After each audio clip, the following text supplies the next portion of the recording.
हम आपके लिए लेके आए हैं भूगोल की नेक्स्ट क्लास, ज्योग्राफी यानी भूगोल। तो अभी क्या है कि मैं थ्योरी के तौर पे आप लोगों को स्टार्ट नहीं किया हूँ क्लास पढ़ाना। मैं क्वेश्चन लेके आया हूँ जो हमारे एग्जाम्स में, कॉम्पिटिटिव एग्जाम्स में जो क्वेश्चंस आते हैं या जो आ चुके हैं, ठीक है, जिस टाइप से आते हैं तो उस टाइप से मैं अभी क्वेश्चंस लेके आया हूँ आपके लिए भूगोल के, जो मुख्य मुख्य क्वेश्चन है। तो स्टार्ट करते हैं अपने पहले क्वेश्चन से। पहला क्वेश्चन है, भारत के मुख्य पर्यटन स्थल कौन कौन से हैं, कितने हैं? तो भारत के मुख्य पर्यटन स्थल जो है, कुल 10 पर्यटन स्थल हैं मुख्य, ठीक है।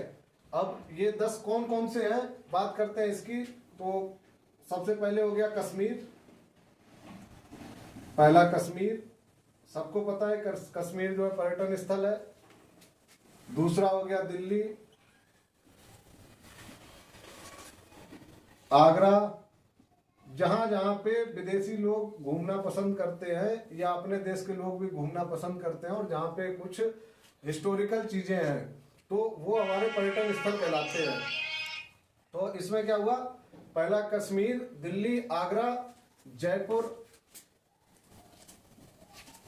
जयपुर, 4 ये हो गए। पांचवा आपका हो गया अजंता एलोरा की गुफाएं, अजंता एलोरा की, अजंता एलोरा की गुफाएं, अजंता एलोरा की गुफाएं। इसके बाद हो गया 5 कश्मीर, दिल्ली, आगरा, जयपुर, वाराणसी, वाराणसी। अभी आपके हो गए 6। इसके बाद हो गया आपका वाराणसी के बाद आता है आपका कश्मीर, दिल्ली, आगरा, जयपुर, अजंता एलोरा गुफाएं, वाराणसी, दार्जिलिंग, दार्जिलिंग हो गया। दार्जिलिंग के बाद कौन सा हो गया, लेह लद्दाख, लेह लद्दाख हो गया, लेह लद्दाख, लेह लद्दाख। कितने हो गए ये, 4, 2 6 2 8, लेह लद्दाख हो गया।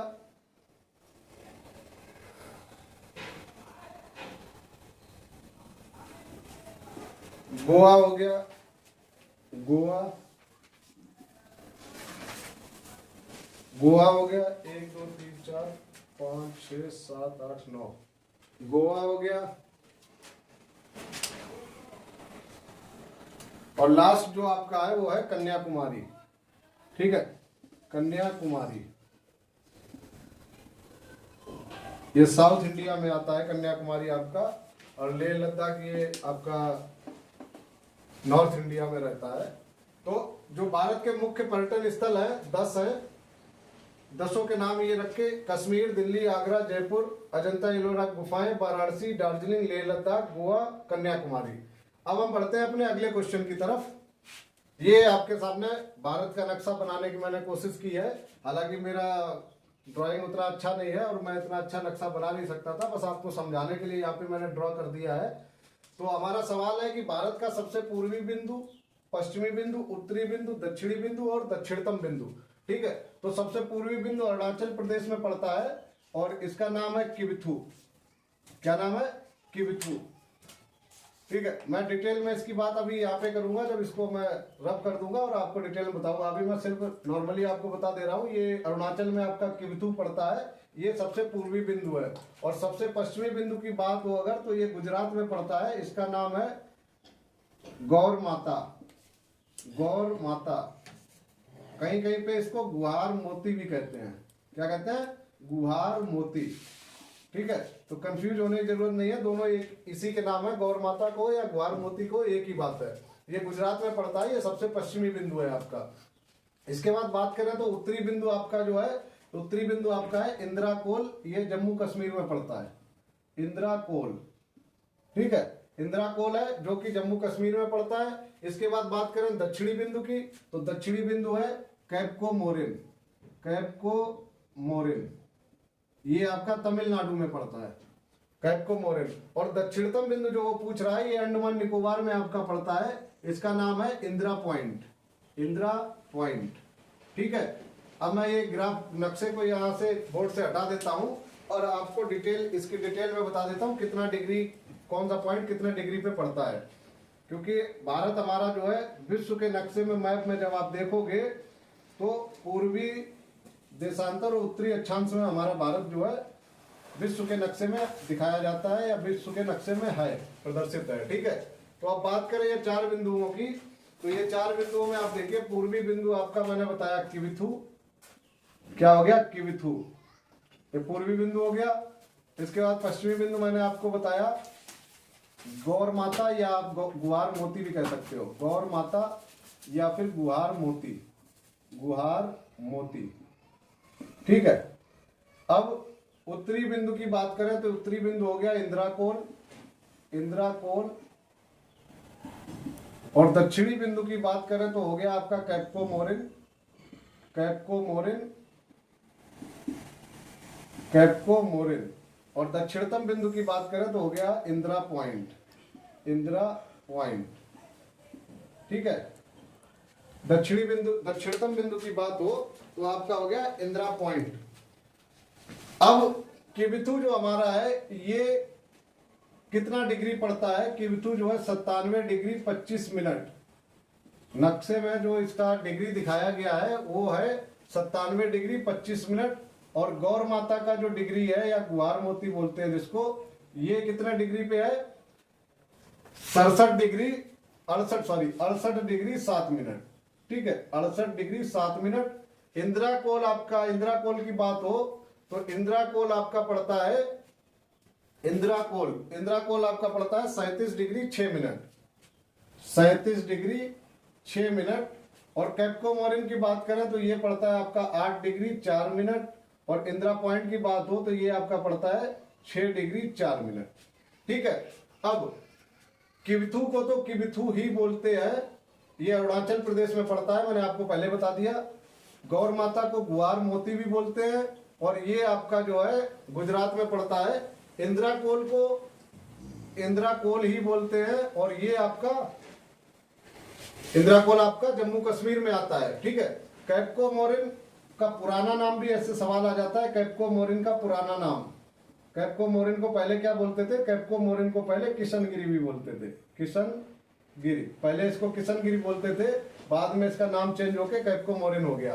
ठीक है, और इंदिरा पॉइंट की अगर बात करें तो इंदिरा पॉइंट के 3 अन्य नाम और भी है, तो ऐसे करके पूछ लेता है कि इंदिरा पॉइंट के अन्य नाम बताइए, ऑप्शन में आपको दिए होंगे, तो आपको इसके इंदिरा पॉइंट के बाकी के 3 नाम भी पता होंगे, तो आप उसमें ऑप्शन में टिक कर सकते हो सही वाला। तो इंदिरा पॉइंट के 4 नाम और क्या है, 3 नाम और क्या है, पहला पिग्मेलियन, पिग्मेलियन। इसके बाद दूसरा नाम इसका है लेहचिंग, लेहचिंग। और अन्य नाम इसका एक और है, उसको बोलते हैं पार्सेन।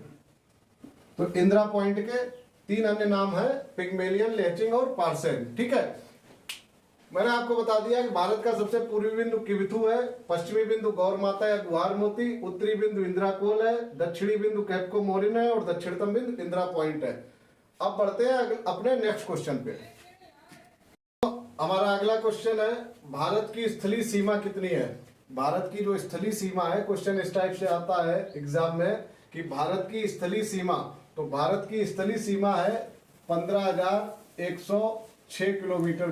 कुल सीमा जो स्थलीय सीमा है वो है 15,106 किलोमीटर। ठीक है, तो भारत की कुल स्थलीय सीमा हो गई 15,106 किलोमीटर। अगला क्वेश्चन पूछता है कि मुख्य भूभाग पर जलीय सीमा कितनी है। तो मुख्य भूभाग पर जलीय सीमा है 6100 किलोमीटर, 6100 किलोमीटर। ठीक है, अगला क्वेश्चन है मुख्य भूभाग पर कुल जलीय सीमा। मुख्य भूभाग पर कुल जलीय सीमा जो है 7,516.6 किलोमीटर। लेकिन ये कब है, जब इसमें अपने द्वीप जो है अंडमान निकोबार और लक्षद्वीप दोनों को जोड़ लिया जाता है, तो इसको बोलते हैं द्वीपों सहित। ये है द्वीपों सहित। ठीक है, और अगर द्वीपों की बात ना करें तो फिर मुख्य भूभाग पर जलीय सीमा कितनी है, 6100 किलोमीटर। ठीक है, जब द्वीपों की बात आ जाती है, द्वीपों की बात जब आती है तो हो जाती है 7516.6 किलोमीटर, यानी 7,516.6 किलोमीटर। अगला क्वेश्चन है बृहद वृत्त की लंबाई।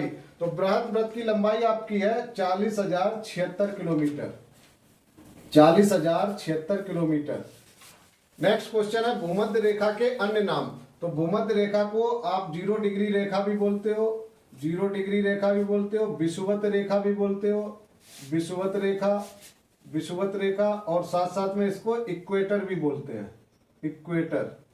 ठीक है, तो अभी क्या है कि मैंने अपनी क्लास में आपको क्वेश्चंस करवा रहा हूं जो एग्जाम में आ चुके हैं या जिस तरीके के क्वेश्चन एग्जाम में आते हैं। मोस्टली जो मैं क्वेश्चन यहाँ पे लेके आए सारे एग्जाम में आ चुके हैं, कॉम्पिटेटिव एग्जाम जितने भी हमारे होते हैं उनमें ये सवाल आ चुके हैं, तो मैं आपको क्वेश्चन के तौर पे करवा रहा हूँ।